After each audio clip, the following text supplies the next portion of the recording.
Hello, everybody, and welcome to another episode of Box Office Talk. This is the show where I break down what happened at the box office, see if my predictions for the top 5 are correct, then make predictions for next week's top 5. So let's get right on into it. Last week, I predicted that number 1 would be Superman, number 2 would be I Know What You Did Last Summer, number 3 would be Jurassic World Rebirth, number 4 would be Smurfs, and number 5 would be Eddington.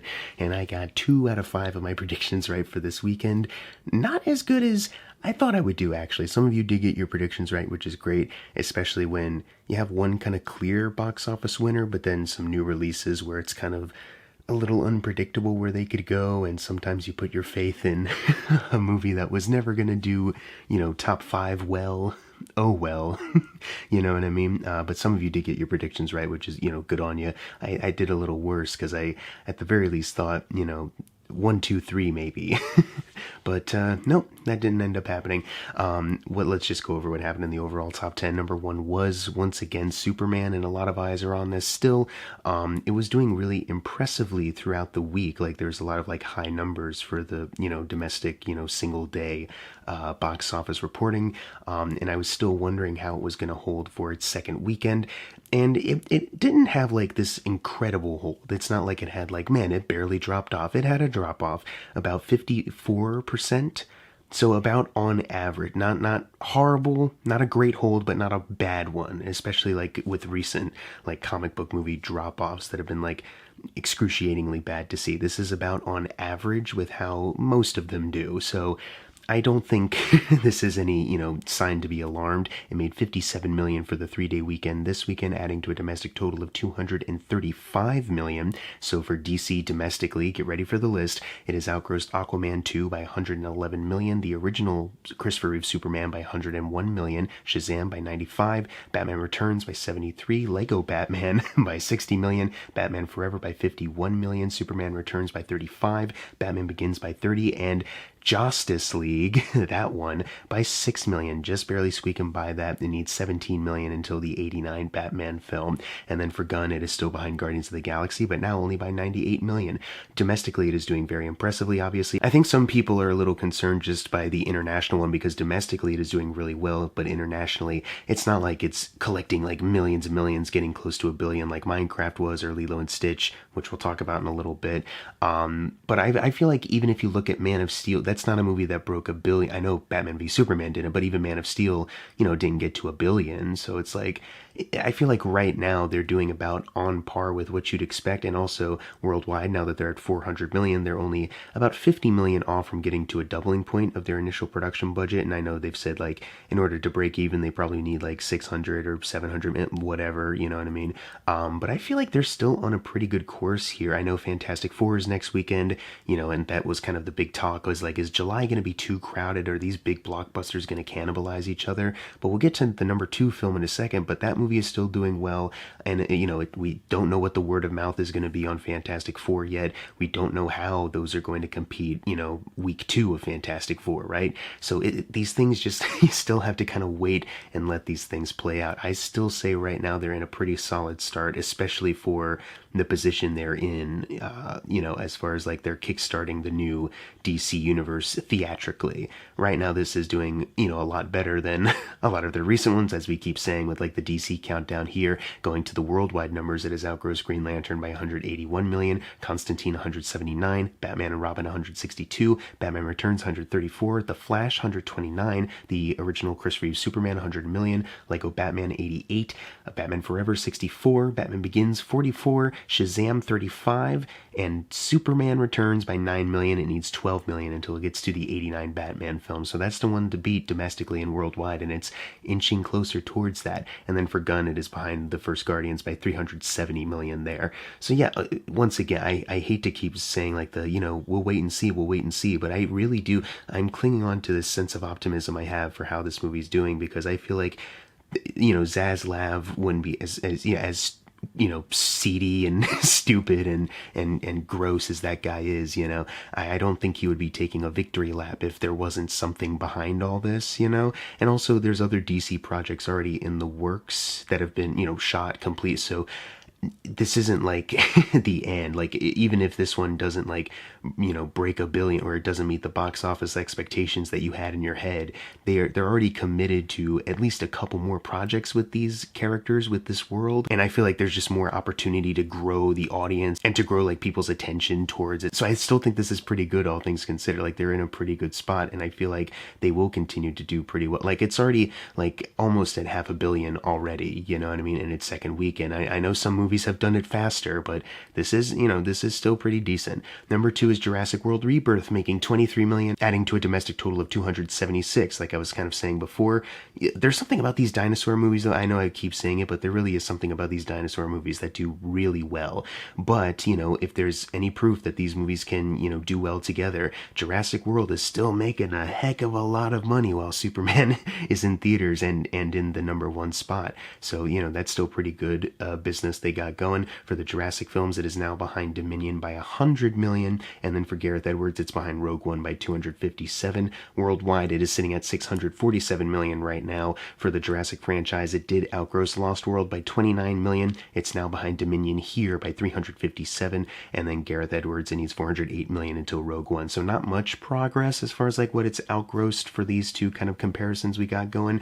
But I mean, shit, it's tripled its $180 million initial production budget, on its way to make 4 times that. So yeah, they're good on this front. It will be interesting if this is the first of the world films that doesn't hit $1 billion, but I mean, they're still raking in a lot of cash, so I'm sure they're fine. Number 3 is I Know What You Did Last Summer. I think I was expecting more of like a Scream 5, Scream 6 kind of debut, but I think I overestimated how many people were going to be flocking to the theaters to see I Know What You Did Last Summer, which is not necessary. I know some people do like it, and I like it. It has a fan base, but it's not the iconic hit that the Scream movies went on to be, right? It did make $13 million this weekend, so for the franchise, it did have an opening $13 million over Always. I'll Always Know What You Did Last Summer, because that was straight to DVD, but it is $2 million below the original film and $3 million below I Still Know What You Did Last Summer. Domestically, it's already outgrossed the DVD one, I'll Always Know, by $13 million. It is sitting behind I Still Know by $27 million. So a little ways to go, and the same with worldwide. It's sitting at only $24 million right now. They need about $12 million to double an initial production budget of $18 million. So, I mean, they'll probably get there. As far as like, will they have staying power? Will positive word of mouth spread? Unlikely. It's got a C+ cinema score from my understanding. So maybe not, but at the very least, the budget is low enough where they might just barely break even theatrically. It obviously outgrossed I'll Always Know What You Did Last Summer, because that's straight to DVD, by $24 million. It is sitting behind I Still Know What You Did Last Summer by $16 million. So easier to outgross that film worldwide. Domestically, just by the comparison there, there's more of a steeper, number to reach domestically for I Still Know. So yeah, not a really great, strong debut for something that I'm sure Sony and Screen Gems wanted to be their Scream. Like they saw how these new Screams are doing, and they're like, oh, we gotta cash in on this, we gotta hop in. Not necessarily where I think they wanted to be, but the budget is low enough where they could end up being fine. But yeah, that C+ cinema score obviously does not help. Ignore whatever critics say, but if the cinema score, the regular audience, is kind of iffy, and you're not an Ari Aster movie, you're designed to be like a crowd-pleasing slasher, yeah, not very good. Number 4 is Smurfs, and I knew it. I figured, like, yeah, these movies don't necessarily do amazingly. I think the 2011 movie did better just because that was the first time it was back, but then when Smurfs 2 rolled around, it didn't do as good, and that's why I feel like they never made a third one, because it underperformed. They pivoted to The Lost Village, completely animated, and then that one didn't do well, and I was looking at the marketing for this, and I was like, it doesn't seem like they're doing anything all that different, other than it is technically a different animation style, new cast, but the same characters.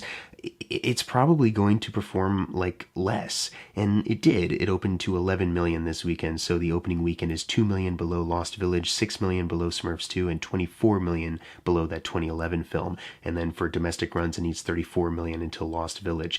Worldwide, it is sitting at $36 million. Doesn't necessarily help when you have an initial production budget of $58 million, but they have something more than the domestic one. But they need $161 million until they get to Lost Village there. So as you can tell right there, the Lost Village did really well overseas, and if that's the one that this movie has to currently beat, the other two movies also did very well overseas. Domestically, they might have dropped off, and maybe, they never reached the $500 million kind of margin that the 2011 film hit, but they were moneymakers elsewhere. So the fact that this one is so low right now, domestically it's one thing, but worldwide, if that's kind of failing to get, a jump start, I mean, I guess we'll wait and see. Maybe this will be the Elemental. It's not Elio. It's going to be Smurfs 2025. But I don't know, man. When are they going to learn? Like, clearly, this is not working. They just need to stop doing that. I'm not even seeing this one. Like, this is genuinely one where, like, when the marketing happened, and I've seen a lot of, like, family entertainment, like, in theaters, I think because I trust, like, the artist, or at the very, it's like Illumination, where it's like, oh, well, you never know, I'll give them a shot. But this was one where I was like, no, this is strictly just for kids, and I am not going to be an adult seeing this movie that I do not have any interest in. At the very least, with some of the, like, Illumination, if I'm like, I don't know if it's going to be good, there's at least, like, a curiosity, some, prior admiration that I had that makes me want to go. Smurfs, I have nothing for.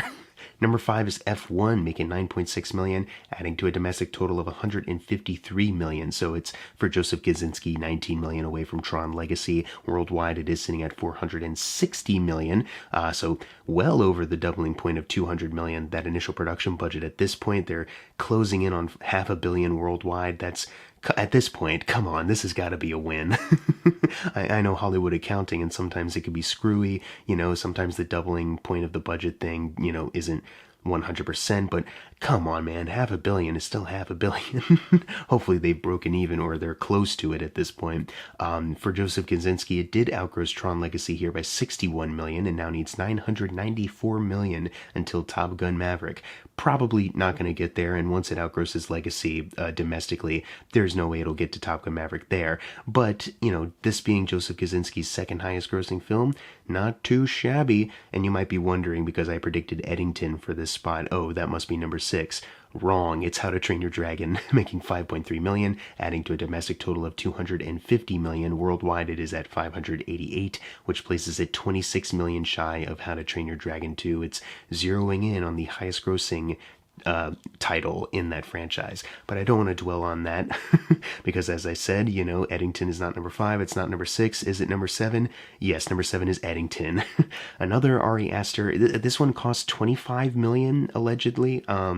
There's no worldwide totals to bump it up as of right now. It only opened to 4.2. As far as the opening weekends, it is $4 million over the initial release of Beau is Afraid, because that opened in limited release. So I jumped ahead to like week 2 when it went wide. So this weekend is $2 million higher than that weekend for Beau is Afraid. So still a better opening than that movie. But it is still $2 million below what Midsommar did in 2019, and it's $9 million below what Hereditary did back in 2018. And I do not think this movie, just because of how it did get a C+ cinema score, which I feel like is expected considering the kind of movie it is. This is not cinema scores for the regular audience members, you know what I mean? It's surprising when I Know What You Did Last Summer, this new one, designed to be a crowd-pleasing slasher, gets a C+. It's surprising when that happens. For this movie, it's not. You know what I mean? If anything, that might be more of an endorsement, right? But I do not think that, how politically charged and just how finger on the pulse it is, culturally, socially, I think that will be a turnoff for some people. This is purely going to be one where, just give it some time, let the right people discover it and keep talking about it, and then, grow more of an audience, a cult following through that way. I never expected this to be a huge hit, but I think back to how well Hereditary did in 2018, and Ari Aster hasn't really had a film reach those heights since then. And don't get me wrong, Midsommar did pretty solidly when that was in theaters, and the people that love his movies, that, want to keep talking about his movies, they won't shut up about him, and I should know because I'm the same way. I think he is a very celebrated, very successful filmmaker, but I do just, and obviously box office doesn't ultimately matter in the terms of legacy and lasting impact, blah, blah, blah, blah, blah, what it means to you. But, there is a part of me that does want to see another victory, see another one of his movies, do really well despite it being one of his movies, you know what I mean? Because Hereditary is pretty bleak and fucked up, and it, goes in some interesting places. If you haven't seen it, I won't say, but it does get a little weird. But it was just cool to have a movie like that do well back then, and we haven't really had one since. And obviously his movies have gotten a little bit more divisive, a little more experimental and surreal, so it's to be expected. I'm just curious to see, where else his career goes, like box office wise, because in that respect, like just looking in that respect, it's on the decline. I feel like he's still like very popular amongst like other filmmakers, and A24 obviously made 4 films with them now. Like they know what to expect with him. I feel like they like him, and he's got some other like deals with some, like he's producing stuff for like Focus Features or Bleecker Street, so he's got other deals and stuff going on. So I think he's fine career. It's just the purely the box office part of it that's like, it's disappointing he can't really get one to the heights of Hereditary. Domestic runs, though, it just needs 4 million until it outgrosses Bro is Afraid, which I feel like it'll probably do. Number 8 is Elio, making 2.0 million, adding to a domestic total of 68 million. That is 50 million away from Lightyear at this point. Worldwide, it is at 129 million, so that's 9 million over Soul, but 4 million away from Onward. It outgrossed another one. But not enough. Still, man, yeah, like it's not Elemental, and I was genuinely crossing my fingers because I did find this movie cute. I was hoping for that Elemental kind of surprise, but it's just not taken off like that movie did, And I do think even if some people did like this movie like I did, I don't think the word of mouth is strong enough. Which is interesting because I didn't think the word of mouth was strong enough for Elemental 2. Maybe that was just purely like, I'm having a hard time remembering what was out around that time. The Flash came out, but it was kind of underperforming. Not everyone loved that. Indiana Jones, I think, maybe was around that time too. Maybe it was just like out of options. You know what I mean? Especially like family options at that time. Is that it? Well, Spider-Verse was still kind of kicking, but I think maybe if people saw I think that's what was happening around that time. Either way, not happening here. Number 9 is Lilo and Stitch. Oh boy, making 1.5 million, adding to a domestic total of 418 million. It is 86 million away from Beauty and the Beast, but the biggest news here is that worldwide, they did it. They got to $1.007 billion, which, places it 18 million away from Alice in Wonderland, but who cares about that? Because the biggest news here is that they have reached $1 billion. Their initial production budget being 100 million, they have made 10 times that at this point. So, cool, I guess. It's just like, Minecraft couldn't get $1 billion, which was like, okay, at the very least, Minecraft doesn't have that to its name, but Lilo and Stitch getting it, I don't know, man. Like, both of these would have been bad. Like, both movies would have been, bad getting to $1 billion, and just one of them is just still very sad. Like, it's nothing, you know what I mean? It's just a nothing movie that people flocked to, and I know, it's the families, it's the kids, blah, blah, blah, but, you have an original film like Elio, which is maybe not amazing as far as like my perspective, but better than Lilo and Stitch, that's for damn sure. Even the How to Train Your Dragon movie, which I, still probably wouldn't have loved if that was like soaking up everything just because of what it is, that's still like better than this. At that point, that's just quality. Fuck it. Let's close out the video with number 10, 28 years later. Talk about a movie that should have made $1 billion. Never going to, but it should. Made 1.3, adding to a domestic total of 68 million. So it did not outgross Yesterday domestically. It is still sitting behind that by 5 million, at least right now. Worldwide, it is at 145 million. So it still didn't outgross Yesterday here either for Danny Boyle. Needed 9 million to do so. Maybe it still has a chance to do that outside of the top 10. But as of right now, no. But that's fine. It's just Danny Boyle's 3rd highest grossing film. Such a disappointment. It's not. Anyways, now it's time for the fun part, the predictions for next week's top 5. Number 1, I am going with the Fantastic Four, First Steps, duh. And that's kind of it. I don't really see the Pete Davidson, the Purge guy movie doing that well, or people knowing about it. So I think it's just Fantastic Four, really. The rest, number 2, I think will be Superman. Number 3, Jurassic World Rebirth. Number 4, I Know What You Did Last Summer. And number 5, Smurfs. But what are your predictions for next week's top 5? Leave them in the comments below. And as always, thank you guys for watching. Make sure to subscribe. I'm Jackson Fulcher. See you guys next time.